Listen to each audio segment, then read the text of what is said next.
So the story of your life. And, you know, as I wrote in a little caption, there are two stories. There's the true story, and then there's the story we're telling ourselves about our life. And I don't know that any of us tell ourselves the true story of our lives, because the problem is the story we tell ourselves are based on our aches and pains. They're based on circumstances that are taking place around. They're taking. We tell a story about based on how I think somebody looked at me, what I think they are thinking when they looked at me. And I will tell myself that story, and of course it's not a true story. Even if someone is giving me great praise, and I take that on, and I say, oh, look at that, I'm praised. It's not the true story. The true story is I'm a beloved child of God. It's that simple. That's the true story. Now, I looked up the definition of story, and there were two things that I liked. And one says, an account of imaginary or real people and events told for entertainment.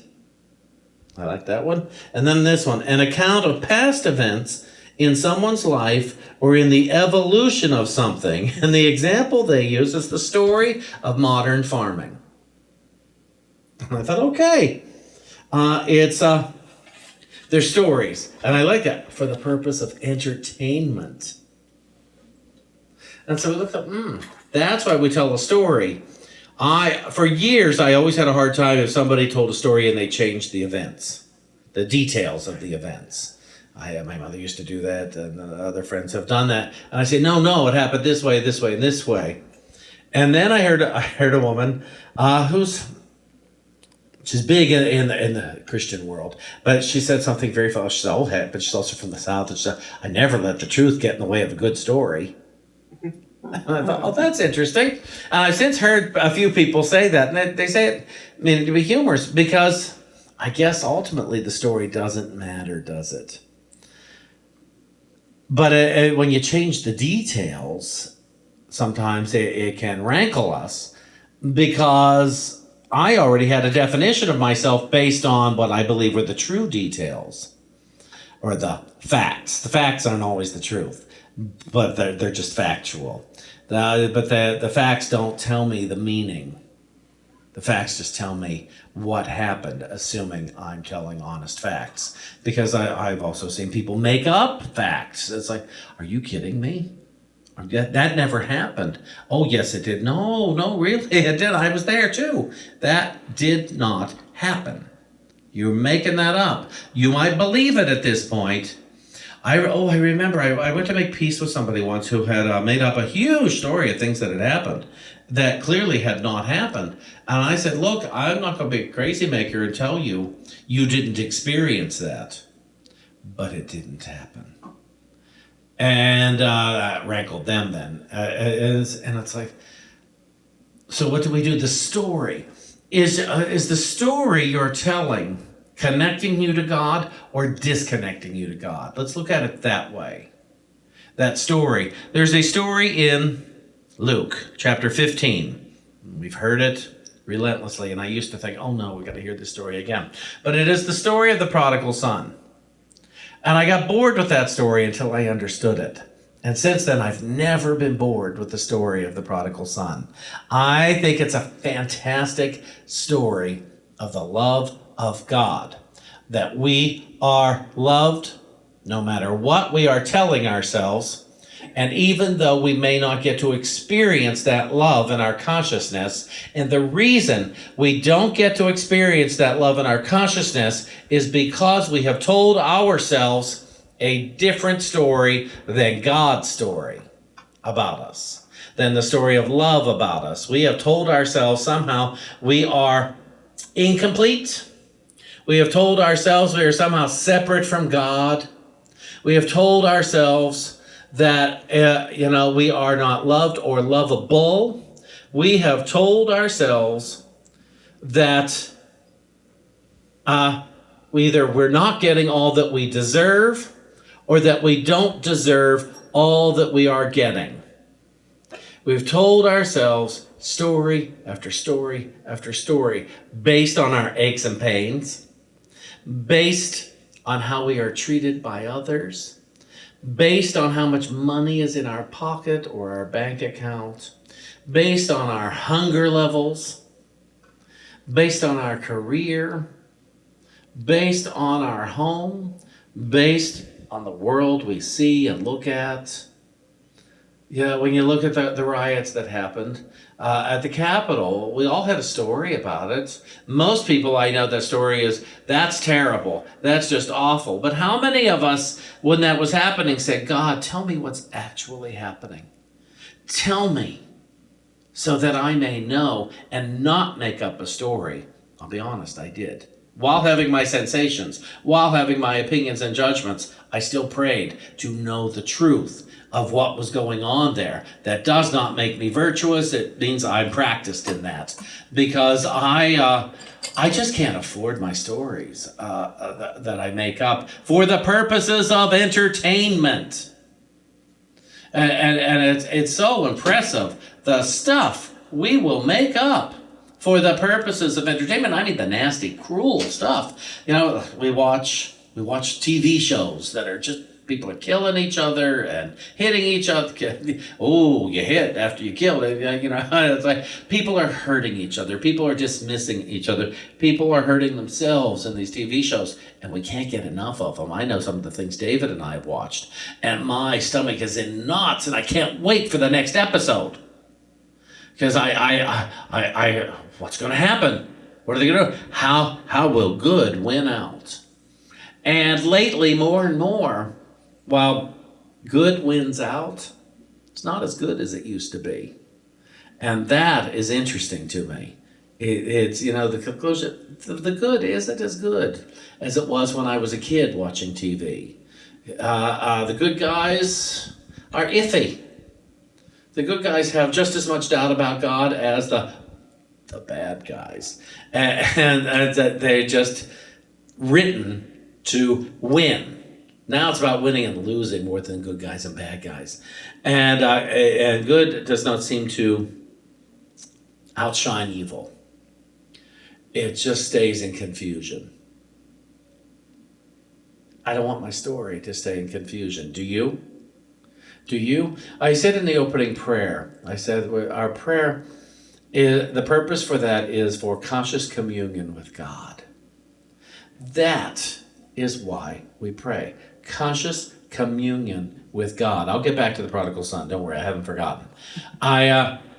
So let's just hold on to that. The reason I pray is for conscious communion with God. And if you didn't know that before, know it now. Now back to the prodigal son. So the young son, he asks he has a brother, but the younger of the two, he asks for his inheritance, his 1/3 of the estate, while his father is alive. He wants to go out on his own and feel his oats, as it were. And the father says, sure, here you go. And he goes off to what we call a far country. So what he did was he went out and he buried himself, let's say, in senses, in sensuality, in things that would feed his body, feed his loins, feed his ego. And I'm guessing he had a great time for a while. And then there was no money because suddenly there was a famine. There was a famine over there in the far country. And his money was gone. And there wasn't food to feed him. And he had to go work on some people's farms to eke out enough to eat. And he found himself that he was eating what they fed the pigs, and he was a Jewish boy, and so he's down to eating what the pigs ate, the slop. And he felt so awful, and he thought, maybe I could go back to my dad's place, and he would let me work in the fields with the other servants. I know he treats them well. I'll be well fed, and I'll have a roof over my head, and maybe my dad will do that. So, in case you don't know, he heads back home to his father's place. And his father sees him. His father, who's a man of stature, and he sees him at the end of the driveway. They didn't call it that then, but the end of the driveway. And he runs to his son. He runs. A man of stature ran to another instead of having the other run to him. And he hugged him and said, "My son is home. Oh my gosh, my son. He was lost and now he's found. He's come back to be loved. He's come back where there is just an abundance of love and no reason to forget it." And the son says, "I've come back to ask you if you'll let me work for you. Could I just work in your fields and be a servant here?" And his father says, "A servant? What are you talking about? You're my son. I love you." And he yells to the servants, "Fix a bath. Get my son a robe. Get him some rings. Let's pull out the fatted calf and have a party. My son was lost and now he's found and he's home. He's home to be loved." And the son was shocked. He was just shocked to find out. Wait a minute. I'm loved, but I did all this stuff. And the father's like, "So what? So what? You were never not loved. You just didn't know it.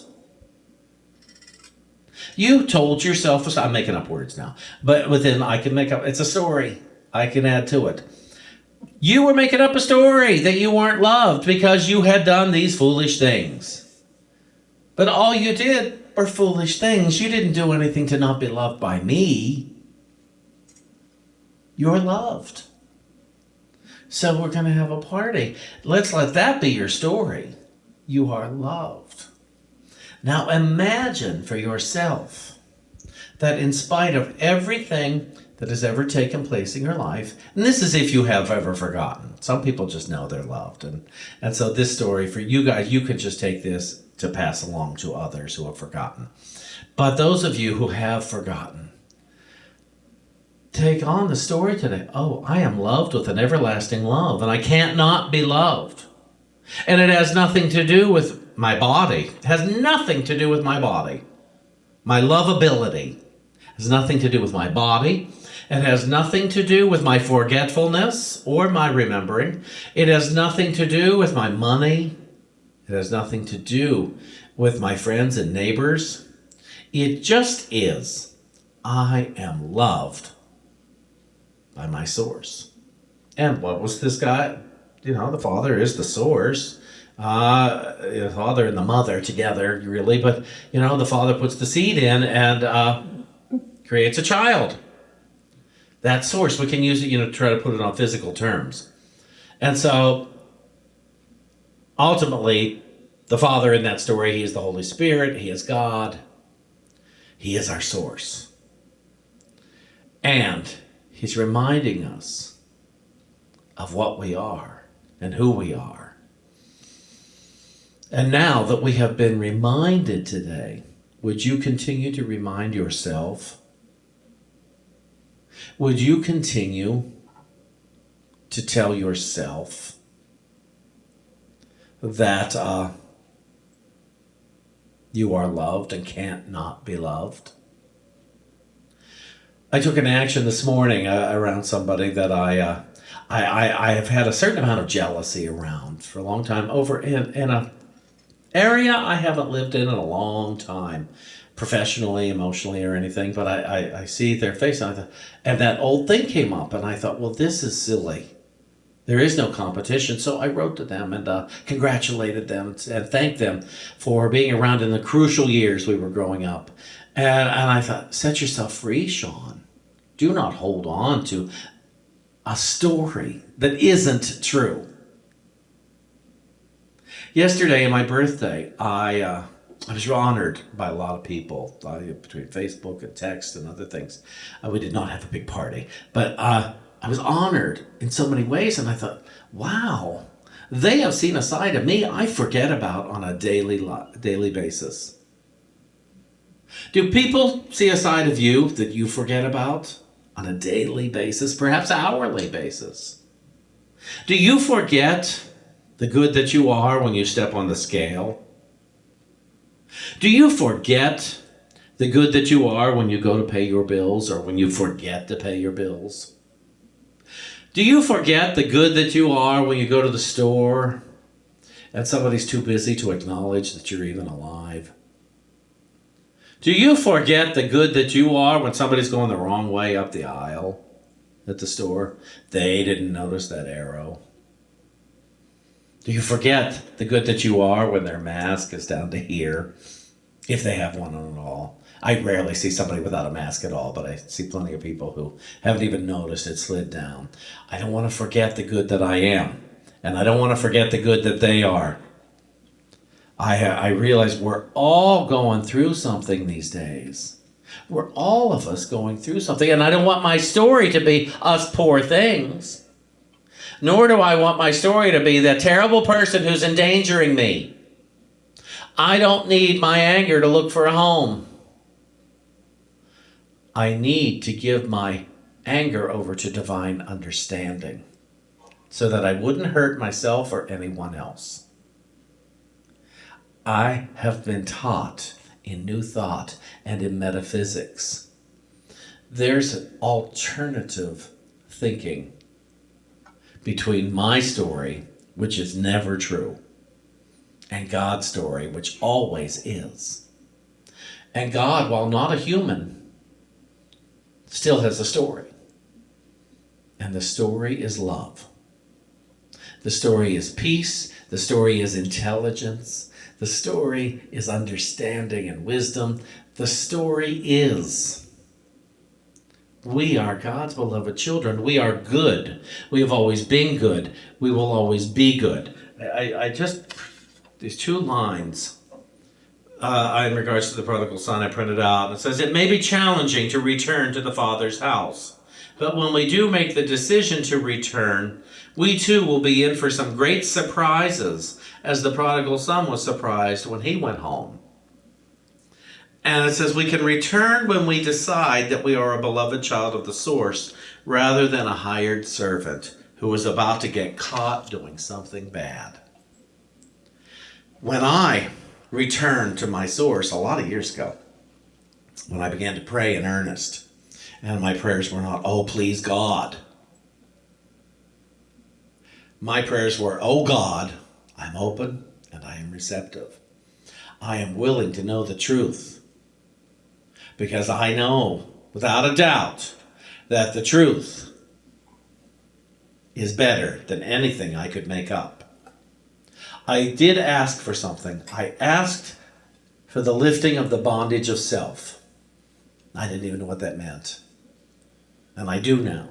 And I've talked about it a lot lately. The bondage of self. That I think everything is about me. That I relate the whole world and everything that is said and done and looked at in regards to me and how it affects me. That is the bondage of self. We are instructed to pray without ceasing, meaning to stay consciously connected to our source, to our supply, to what we call God, to what we call spirit, to what we call principle, to what we call love. Let your story be one of truth and wisdom. For a year now, we've been saying we're all in the same storm, but we're in different boats. Well, there's a story in the storm that we've made up, and there's a story in each and every boat that's being made up, and there's a story about the storm that's being made up. But what if we allowed the same story, God's story, to be in the storm and to be in every single boat, to be in the water? Let's surrender our story today. We know everyone has a story, and we know it all looks different. But what if underneath all of it, our story is God's story? Are you willing? Let's find out. Thank you.